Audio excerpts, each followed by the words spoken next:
Hi quilters! I hope everyone has had a very Merry Christmas and a Happy New Year. And I know, well, my husband and I have, so I'm very thankful for this year. I'm very thankful for a lot of things. And one of the things that I've been thinking about a little bit this year is what other people might be doing in their quilt rooms, and I'm intensely curious. So this is one of those things that I think about quite a lot. I like to do things that I enjoy, and I wonder if you're doing sewing or some other kind of craft, what kind of thing that you might be doing this time of the year. So with that said, I'm going to talk about a few of the things that have been on my mind. There's been a little bit of resting going on over the holiday period, and I've really enjoyed it. It's cold, wet, and rainy here, and it's really nice to just sit down by the fire and enjoy the season and be appreciative of just having a home and being inside. So that's one of the things I've been doing. Another thing that I've been doing is a little bit of shopping online, and if you've been caught up in any of the mail fiasco, you know kind of that you can order things and wait for them to receive. And so one of the things that I had planned out for this year was to do a double wedding ring quilt. And I'm still waiting on the templates for the quilt. I've got most of my fabric in, I've got backing, I've got batting, and I'm still waiting for the templates. So I can have planned something well in advance, ordered something, they could still be back ordered, and then they still have to get things through the mail. So I'm still waiting on a few things. And I'll put up a project summary of that when I put that out. It's probably going to be quite a large project. It's going to take me quite a bit of time to do it. And so it'll be a ways out when I'm doing that. Let me see. So I've been doing a little bit of shopping in advance for the year. I've been really trying to work hard out of my stash this year and use up a lot of little scraps. And the reason for that is one of the things on my planner this year is I will be moving. So with that in mind, I don't want to pack any more than I have to for the move time. It just gives you more to worry about, more to be careful with, and although the movers take care of all this stuff.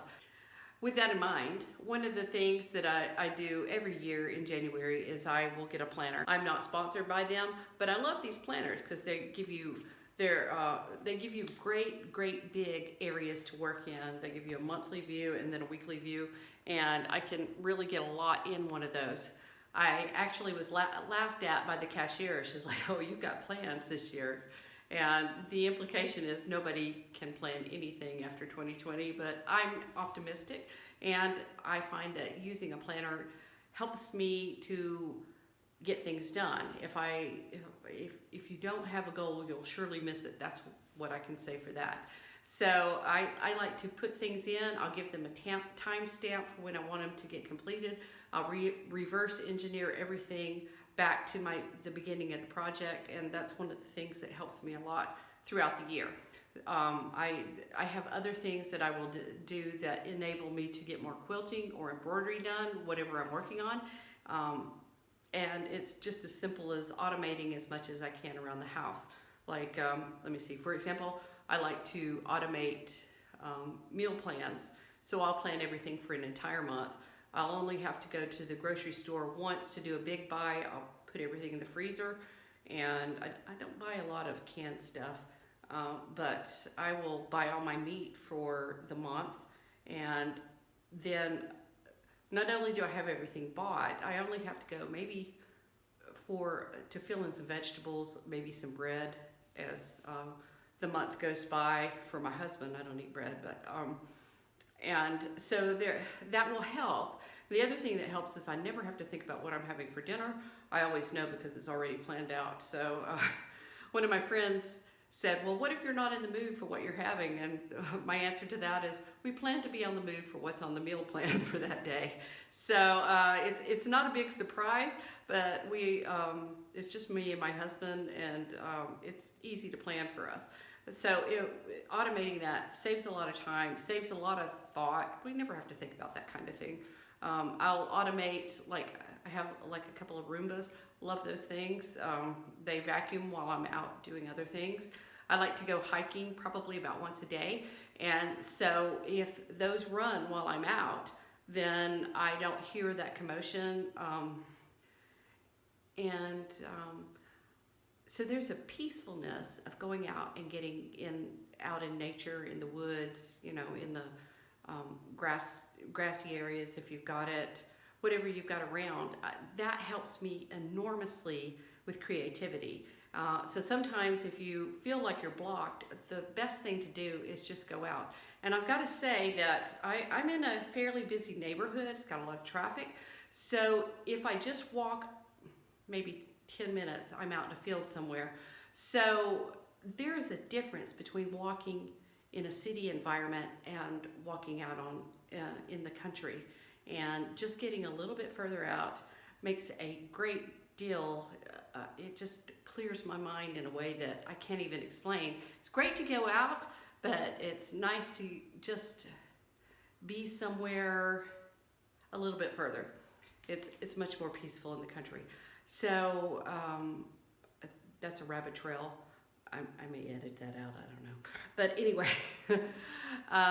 it helps with creativity, so I wanted to mention it. So beyond that, a couple of things that I've been doing. I just had to look down at my notes for a minute. I've been working on a couple of projects, and the first one that I have is, this is my project map for this one. And what I want is I took a picture of the fabric that I was going to use in this, and I made a map of it, manipulated it in PowerPoint, and got everything just like I like it. And then, so this is the overall color scheme that I want. I want it to read soft purples. It's going to have a slightly feminine feel to it. But beyond that, I've been working on stash busting. So all of these that I had were out of my stash, and I wanted to use, like I said, I'm moving, so the less I pack, the better in the long run. So I wanted to use some stuff out of my stash, and I've been working on a selvage project. So if you saw one of my previous uploads, I was working on projects that use selvages, and I still did a few projects, and I had an enormous amount of selvages. So my idea for this quilt was, it was really two things. The first thing was I thought it would be great if I did something swirly with the selvages, and then I thought this would just be like you use a couching foot and you put them on, but I don't have one, and I didn't want to wait for one to come to me, because I could certainly order it, and it would speed up the process. But what I decided to do instead was just to fold up my little selvages and attach them and then fold them over. And so I'll do a full project explanation of that later in another video. But the whole idea is to get them more like pickup sticks. So I had started thinking about like one of those paints where they drizzle things on, and then I thought, no, I like straight lines. So when I'm quilting, so I went with pickup sticks was my inspiration. So I started with one thing, and then I just kind of riffed off to something else. And this is what they look like. So I have little pieces of selvage that are all over the quilt. This is one block in it, and it took a while to do these, I won't lie. I really love piecing. This was different, is all I can say about it. So it took me a while to do this, and I did 36 blocks. So I've been working on it for a while. I'm still waiting on some more backing fabric to come. So I put a couple of quadrants together. I'll do a quick overhead just to show what it looks like. And I had thought about quilting them, which is always on my mind. And I had thought about quilting them with just a big hoop. So I took, this is a Husqvarna design. I enlarged it to where it would fit a 360 by 350 hoop, which is a very large hoop. But what this gives me is, if you can see this, these are 12 by 12. So the design, I could snap it in here and snap just a section of my quilt at a time, and it would quilt out that way. I was more concerned as I went along because there are places where there are multiple thicknesses of fabric coming through, and I thought if I go through this, I'm going to have a couple of needle breaks. There, the stitch itself stitched out beautifully. I tested on a large hoop, so I'm not worried about that as far as multiple layers of a quilt. But when I add all of these extras, I thought there's going to be some problem at some point. So I'll put these up just since I've got them here and talk about them.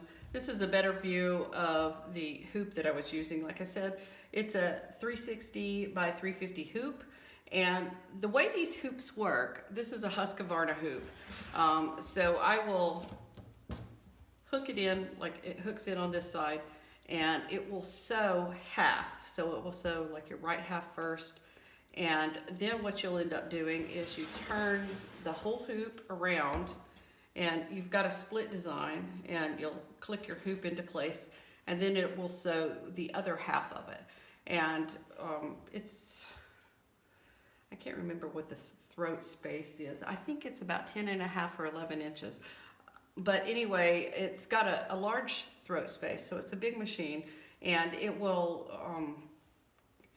embroider a much bigger hoop. This was a selling point for me of the whole machine when I bought it.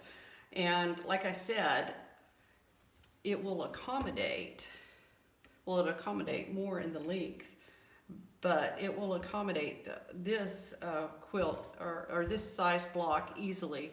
So what I would do with something like this is I would just snap it into, snap the whole quilt that I've got in with this section, and I would roll in everything else and support it, which you would need to support something like this if you've got it in your machine and it's a quilt, because they get heavy. So you have to support some of the weight, and the robotic arm just makes it lovely, lovely stitches. So I would recommend this kind of hoop for anybody as far as that goes. So instead what I did was I took it upstairs and I put it on my quilt frame.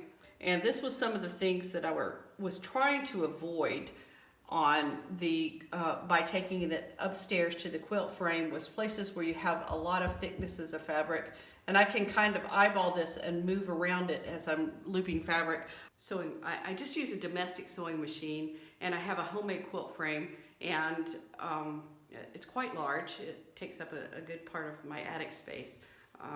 I don't use it all the time, so it's up there. Most of my quilting stuff is down here that I work on every day. But what that gives me is, I worked, like I said, I put 2 quadrants together, and then I did half the quilt. I took it upstairs and set it on a frame, and I ended up just doing a little loopy design. And it was so simple and so fast. I was just like, I'm so glad I did it.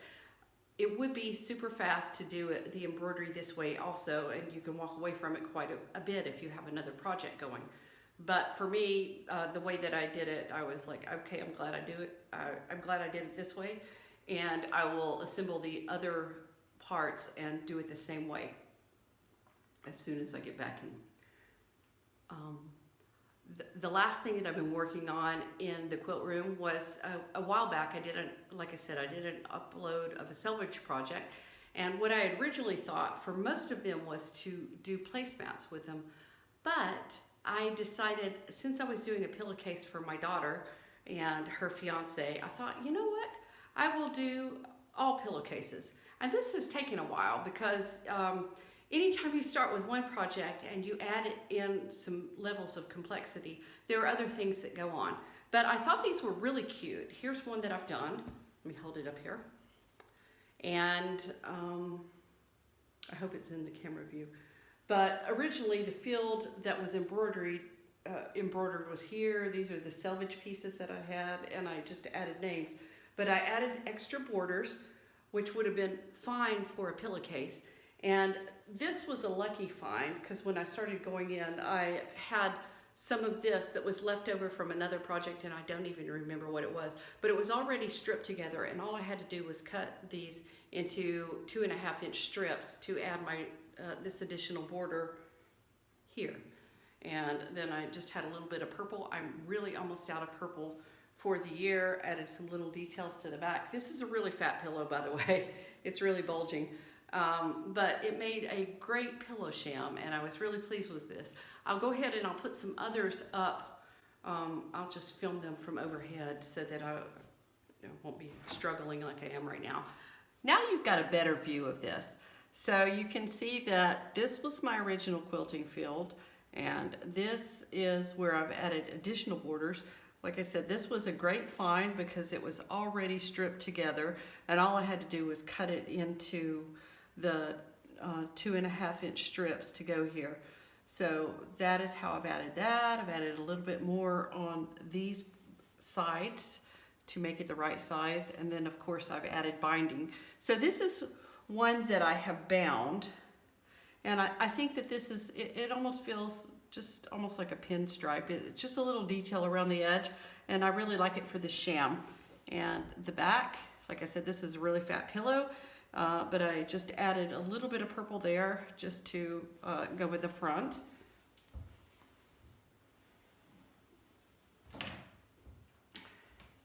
This is one that I've done just in, like, it's a soft pink. It's almost in nondescript right here. But what I've done different for it is I've, of course, added the borders, and I decided I had just a little tiny bit of this in my stash.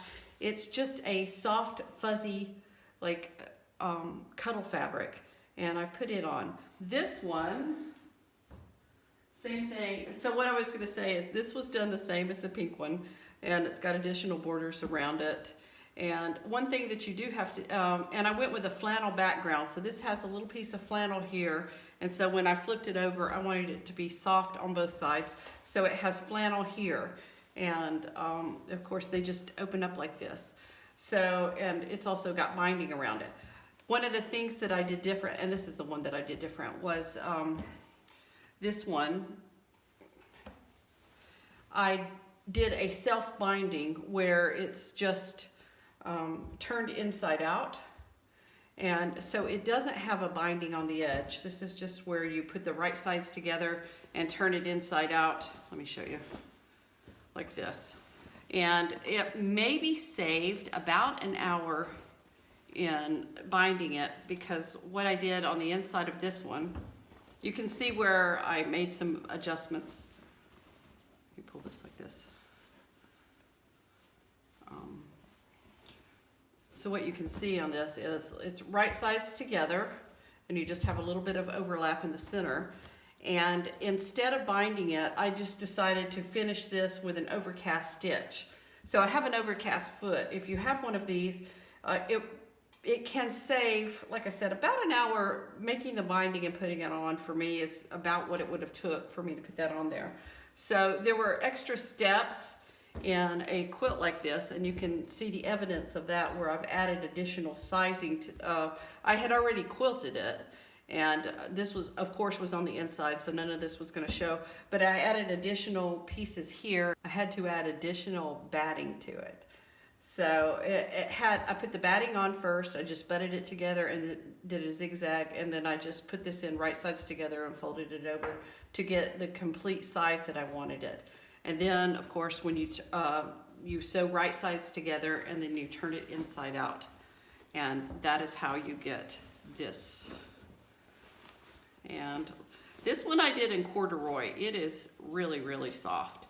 So all of these, I had children in mind when I did them, and so that they would just be like super soft and cuddly.